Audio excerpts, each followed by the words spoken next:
Before the days of the Old West outlaws and legendary lawmen, the American frontier faced a different kind of threat, one born not from duels or dusty standoffs, but from two shadowy figures who left a trail of dread in their wake. Known as the Harpe brothers, Micajah and Wiley carved out a dark legacy during the chaotic aftermath of the American Revolution. Often called the first true serial killers in U.S. history, their story blends fact and folklore, painting a chilling portrait of early American lawlessness. If you're fascinated by the darker corners of American history, especially the untold tales that helped shape the frontier, make sure to subscribe to our channel. We dig deep into the past to bring the most intriguing stories from the Old West to light, one legend at a time. Micajah, Big Harpe, and Wiley, Little Harpe are often recognized as the first known serial killers in early American history.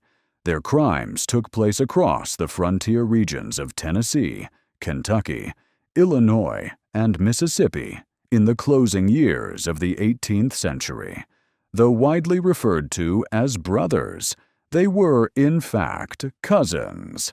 Both were born into Scottish immigrant families that had settled in Orange County, North Carolina. Micajah was the son of John Harpe, while Wiley, whose birth name was Joshua, was the son of John's brother, William. At some point, the family dropped the E from their surname, simplifying it to Harpe. The two cousins grew up in close proximity and were known by their physical differences. Micajah, being notably larger, earned the nickname Big Harpe, while Wiley, slighter in build, was called Little Harpe. In 1775, as young men, they left North Carolina for Virginia with the intention of working as slave overseers, a common occupation at the time. However, the outbreak of the American Revolution quickly altered their path. Instead of aligning with the cause of independence, the Harpes joined forces with British loyalist groups. These irregular militias often operated with little oversight, and the Harpes quickly developed a reputation for participating in aggressive raids and lawless conduct that extended beyond military objectives. Historical records suggest that their actions during this time were less about political allegiance and more rooted in personal gain and disruption. One such incident involved Wiley Harpe being seriously wounded after an attempted assault led to a confrontation with Captain James Wood, a Patriot officer in North Carolina. Despite his injuries, Wiley survived and the cousins continued their troubling trajectory through the frontier. In 1780, Micajah and Wiley Harpe formally joined British forces during the American Revolutionary War. They participated in several engagements along the border regions of North and South Carolina, fighting on the side of the Crown. By the following year, they had separated from the formal British Army and aligned themselves with a group of Cherokee warriors.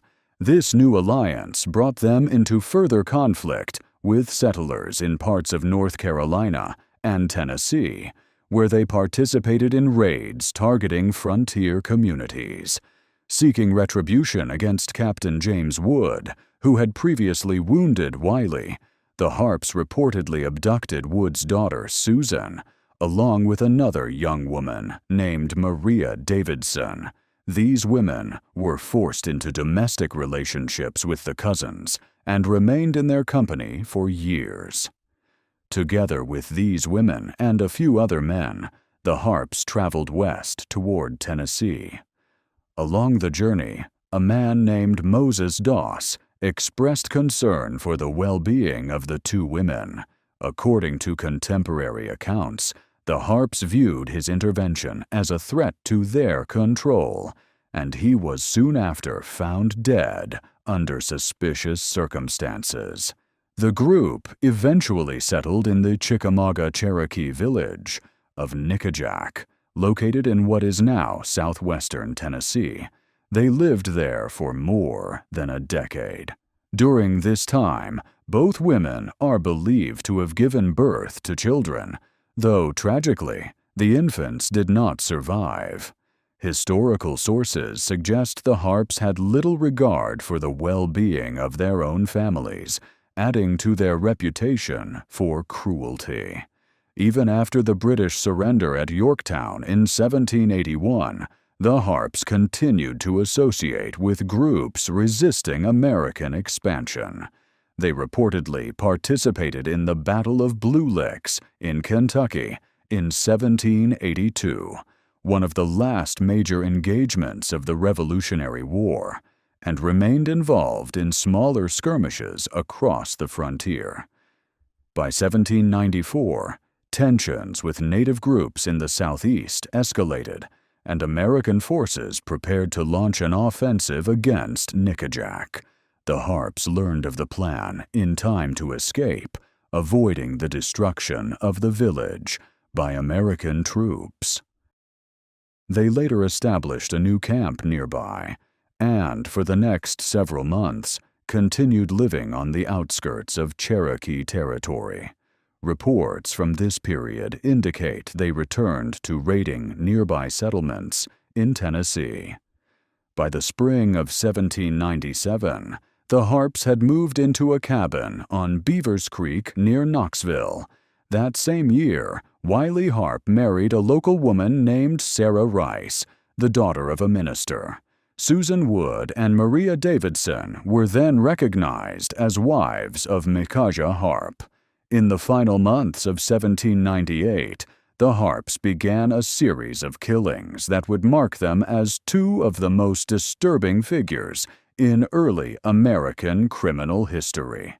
Their acts stood out not only for their brutality, but also for the apparent absence of financial motive, something uncommon among frontier outlaws.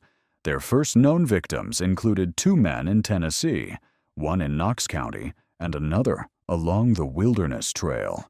By December, they had crossed into Kentucky, where two travelers from Maryland lost their lives under suspicious circumstances.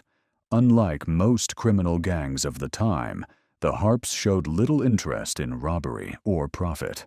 Historical accounts indicate that many of their victims were found in shocking condition, with efforts made to hide the bodies in rivers or remote wooded areas.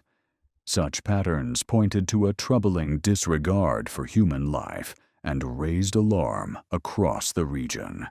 Their next known victim was John Langford, who had been traveling from Virginia to Kentucky. When his body was discovered, a local innkeeper identified the Harpes as having been seen in the area. This led to their arrest and imprisonment in Danville, Kentucky. However, the Harpes managed to escape jail. Afterward, a tragic discovery was made. The young son of a man who had cooperated with law enforcement was found dead. The case sparked public outrage. On April 22, 1799, the governor of Kentucky placed a bounty of $300 on each of the Harpes, a significant sum at the time. The cousins continued to flee, moving northward and allegedly killing two men named Edmonton and Stump along the way. Near the mouth of the Saline River, the Harpes encountered three men at a camp. All three later turned up dead, consistent with the grim pattern of the Harpes' previous acts. The pair then headed for southern Illinois and took refuge at Cave in the Rock, a well-known haven for outlaws run by river pirate Samuel Mason. Although Mason and his crew were involved in criminal enterprises, mainly robbing flatboats on the Ohio River, even they were reportedly disturbed by the Harpes' behavior. When the cousins began luring travelers to the top of a bluff and reportedly pushing them over the edge, the Mason gang expelled them from the hideout. Forced to leave, the Harpes returned to eastern Tennessee. Their violent behavior resumed shortly after. Among the individuals lost during this time were a farmer named Bradbury, another man named Harton, and a young boy known only as Coffee. Soon, additional bodies were discovered. William Ballard's remains were found in a river, reportedly weighted down to prevent discovery. James Brassel was located on a nearby ridge, while John Tully was found under similar tragic circumstances. Each case showed a pattern of excessive force, which contributed to the growing sense of fear along the frontier.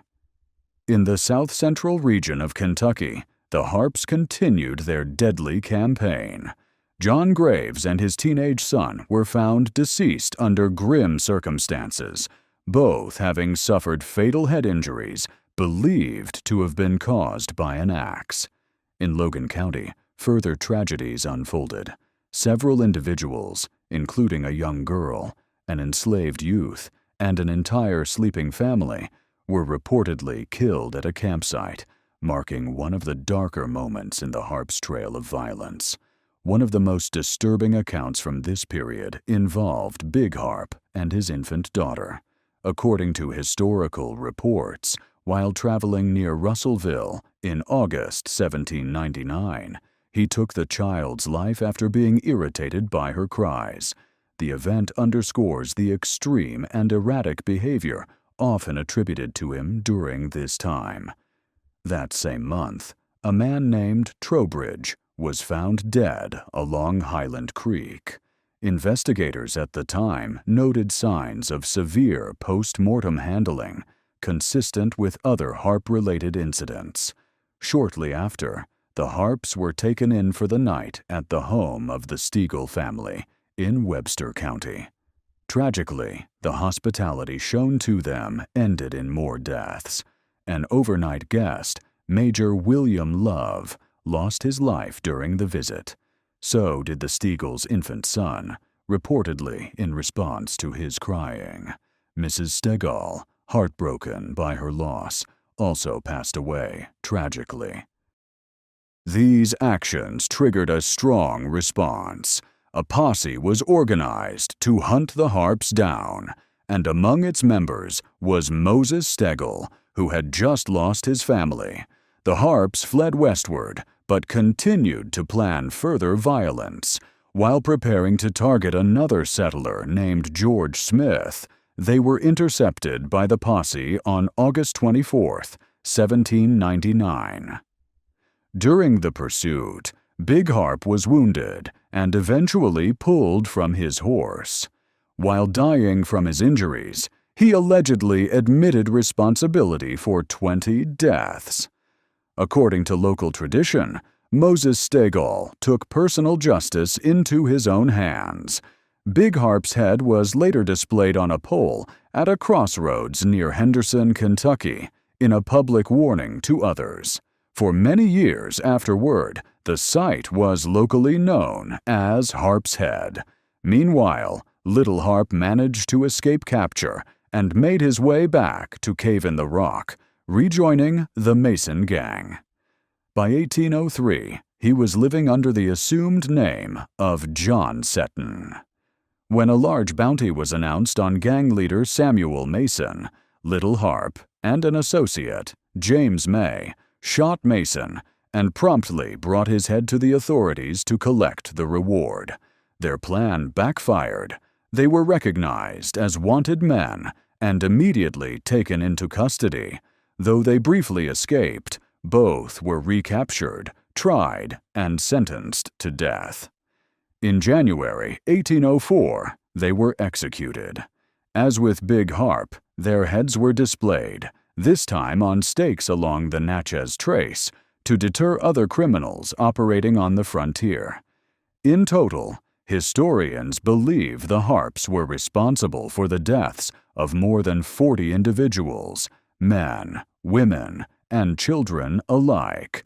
Their story remains one of the most unsettling in early American criminal history, standing out for its severity and the psychological complexity of the crimes. After her time with the Harpes, Sally Rice Harpe returned to Knoxville, Tennessee, to live with her father. In the years that followed, she remarried, this time to a well-regarded man, and went on to raise a large family. Her life took a more stable and respectable turn. Susan Wood chose to remain in the Russellville area. Like Sally, she maintained a quiet and respectable life after her involvement with the Harpes and eventually passed away in Tennessee. Maria Davidson, who began going by the name Betsy Roberts, married a man named John Huffstutler in September 1803.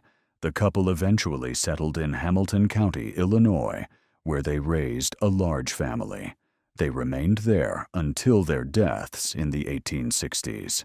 In the wake of the Harpe brothers' crimes, many of their extended relatives chose to change their names. This was a common decision at the time to distance themselves from the harsh stigma associated with the Harpes' legacy.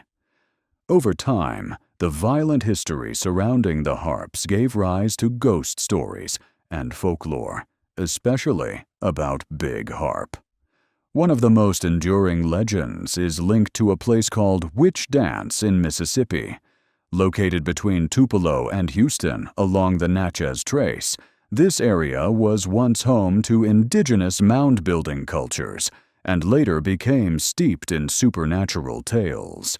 According to local folklore, Witch Dance was said to be the meeting place of a group of witches who held ceremonies there at night. The story goes that wherever their feet touched the ground during their dances, the grass would mysteriously die and never grow back.